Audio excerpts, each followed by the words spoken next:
Hi friends, welcome to ரூபா garden. இன்றைக்கி நம்ம மாடி தோட்டத்தில் சுரக்காய் வளர்ப்பை பற்றி தான் பார்க்க போகிறோம். மாடி தோட்டத்தில் சுரக்காய் வளர்க்குறது அவ்வளோ ஒரு சுலபமான விஷயம் கிடையாது, கொஞ்சம் சவாலான விஷயந்தான். நம்ம என்னெல்லாம் ஃபாலோ பண்ணால் நம்ம வீட்டில் நல்ல ஒரு அறுவடை எடுக்கலாம், எந்த மாதிரியான உரங்கள்லாம் கொடுக்கலாம் அப்படின்னு சொல்லிட்டு டீட்டெயிலாக இந்த வீடியோ பதிவில் பார்க்கலாம். சரி வாங்க வீடியோக்குள்ளே போகலாம். பொதுவாக கொடி வகை காய்கறியை பொறுத்த வரைக்கும் நம்ம மாடி தோட்டத்தில் வளர்க்குறது கொஞ்சம் சவாலான விஷயந்தான். வீட்டு தோட்டம்னும் போது நம்ம பயப்பட தேவையில்லை, விதைகள் மட்டும் போட்டு விட்டுட்டாலே அது நல்லா கொடியேறி நம்மளுக்கு நிறைய அறுவடை கொடுக்கும். ஆனால் மாடி தோட்டத்தில் வளர்க்கும் போது ஒரு சில விஷயத்தை நம்ம கவனத்தில் வச்சுக்கணும். அதை கையாண்டால் மட்டும்தான் நம்மளால் நல்ல ஒரு அறுவடை எடுக்க முடியும். ரெண்டு விஷயம் நல்லா இருந்தால் தான் நம்மளுடைய செடி நல்லா செழிப்பாக வளரும். ஃபஸ்ட்டு விதையை நல்ல தரமான நாட்டு விதையாக வாங்கிக்கோங்க. அதை வாங்கிட்டு உங்களுக்கு எத்தனை செடிகள் வேணுமோ அதுக்கு தகுந்த மாதிரி விதைகள் எடுத்து பஞ்சகாவியால் ஊற விட்டுருங்க. 1 மணி நேரம் ஊறினதுக்கு அப்புறமா ஒரு தொட்டியில் ஒரு விதைகள்னு போட்டு வைங்க. 2 வாரத்தில் நல்லா வேர் விட்டு பெரிய செடியாக வளர்ந்து வந்துடும். அதுக்கப்புறமா நம்ம மண்ணில் மாற்றிக்கலாம். ரெண்டாவது விஷயம் என்னன்னு பார்த்தீங்கன்னா மண் கலவை. மண் ரொம்ப ரொம்ப முக்கியம். ஏன்னு பார்த்தீங்கன்னா நம்மளுடைய கொடி வகைகள்லாம் சத்து ரொம்ப அதிகமாக தேவைப்படும். அதனால் முடிஞ்ச அளவுக்கு நல்ல தரமான மண்ணாக எடுத்துக்கோங்க. மண் கலவையில் 2 பங்கு தொழு உரமும் 2 பங்கு நார்மல் சாயில் கலந்துக்கோங்க. 1 பங்கு கொக்கோபீட் கலந்து இந்த செடியை வச்சிடலாம். வச்சு 3 வாரத்தில் பார்த்திங்கன்னா நல்லா கொடி ஏற ஆரம்பிச்சிடும். அதுக்கப்புறமா நூல் கட்டி கொடியில் ஏற்றிடணும். அதே மாதிரி நம்ம சூஸ் பண்ணுற பேகும் பார்த்திங்கன்னா நல்ல பெரிய பேக்காக இருக்கணும். நான் 15x15 பேக்கில் வச்சுருக்கேன். முடிஞ்ச அளவுக்கு 18x18 பேகு கூட எடுத்துக்கலாம். ஏன்னா கொடி வகைகள்லாம் பார்த்திங்கன்னா நல்ல வேர் விழும். ஸோ அதனால் நம்ம பெரிய பேக்காக எடுத்தால் தான் நம்மளுடைய செடி ஹெல்த்தியாக இருக்கும், நிறைய காய்களும் கொடுக்கும், அதே மாதிரி பெரிய காய்களாக இருக்கும். இந்த சுரக்காய் செடியை பொறுத்த வரைக்கும் தரையில் இருந்ததுன்னா நம்ம மந்த்லி ஒன்ஸ் எதாவது ஃபீட் பண்ணாலே போதும். ஆனால் டெரஸ் கார்டனில் இருக்கும்போது இதுக்கு போதுமான சத்து கிடைக்காது. அதனால் நம்ம வீக்லி இதுக்கு ஏதாவது ஃபீடிங்க்கு கொடுத்துக்கிட்டே இருக்கணும். நான் பார்த்திங்கன்னா டெய்லியுமே அந்த கம்போஸ்ட் டீ ரெடி பண்ணி வச்சுருக்கேன்.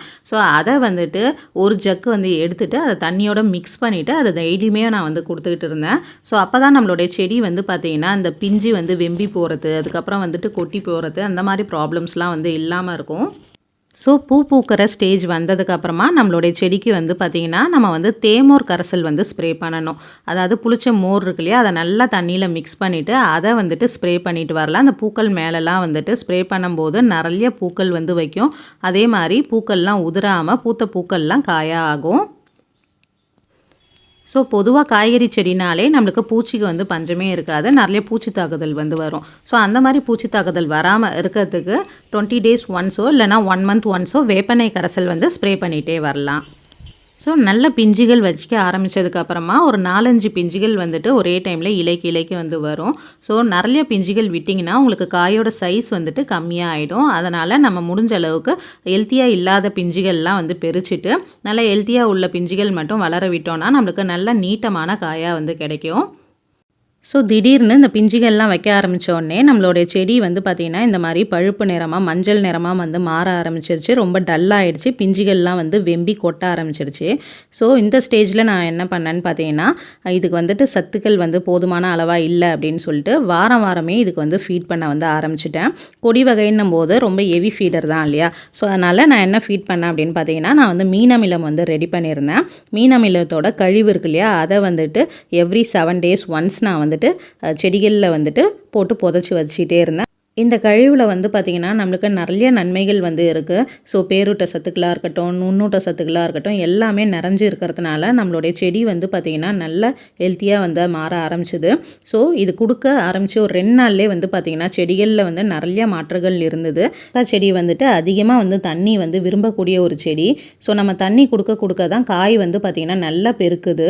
நான் ஒரு 2 days தண்ணி கொடுக்காமே விட்டுட்டேன். காய் பார்த்திங்கன்னா வச்ச மாதிரியே தான் இருந்தது, பெருக்கவே இல்லை. தண்ணி கொடுக்க நம்மளுக்கு நல்ல நீட்டமான பெரிய காயாக கிடைக்கிது. முடிஞ்ச அளவுக்கு பிஞ்சான காயாகவே நம்ம சமையலுக்கு பயன்படுத்தலாம். பிஞ்சாக பெருசாதான் நம்மளுக்கு டேஸ்ட்டும் பார்த்திங்கன்னா நல்லாயிருக்கும். இது முதல் அறுவடை. 1 வாரம் கழிச்சு நம்மளுடைய செடியில் பார்த்திங்கன்னா இன்னும் 2-3 நிறைய பிஞ்சுகள்லாம் வைக்க ஆரம்பிச்சிது. ஸோ அதில் இருந்த 2வது காய் தான் இது. ஸோ நம்மளுக்கு பிஞ்சு வரும்போதே நம்மளுக்கு தெரியும் நல்லா ஹெல்த்தியாக 2 நாள்லேயே அது பெருக்க ஆரம்பிச்சிடும். அந்த மாதிரி ஹெல்த்தியாக இல்லாத காயெல்லாம் நீங்கள் கட் பண்ணி விட்டுருங்க. சுரக்காய் செடியை பொறுத்த வரைக்கும் தரமான விதை, நல்ல ஒரு மண் கலவை, பெரிய பேக்காக வந்து சூஸ் பண்ணிக்கோங்க. வாரம் வாரம் ஏதாவது ஃபீடிங்க்கு வந்து கொடுத்துக்கிட்டே இருங்க. தண்ணி வந்து நிறையா கொடுங்க. ஸோ இதெல்லாம் ஃபாலோ பண்ணாலே நம்மளுடைய வீட்லேயும் நல்ல வந்து ஒரு அறுவடை எடுக்கலாம். ஸோ இந்த டிப்பெல்லாம் ஃபாலோ பண்ணாலே நம்ம வீட்டு மாடி தோட்டத்துலேயும் வந்து பார்த்திங்கன்னா சுரக்காய் வந்துட்டு ஈஸியாகவே வந்து வளர்க்கலாம். என்னோட வீடியோ உங்களுக்கு கண்டிப்பாக பிடிச்சிருக்கும்னு நினைக்கிறேன். பிடிச்சிருந்தா லைக் பண்ணுங்கள், ஷேர் பண்ணுங்கள், சப்ஸ்கிரைப் பண்ணுங்கள். தேங்க்யூ ஃபார் வாட்சிங்.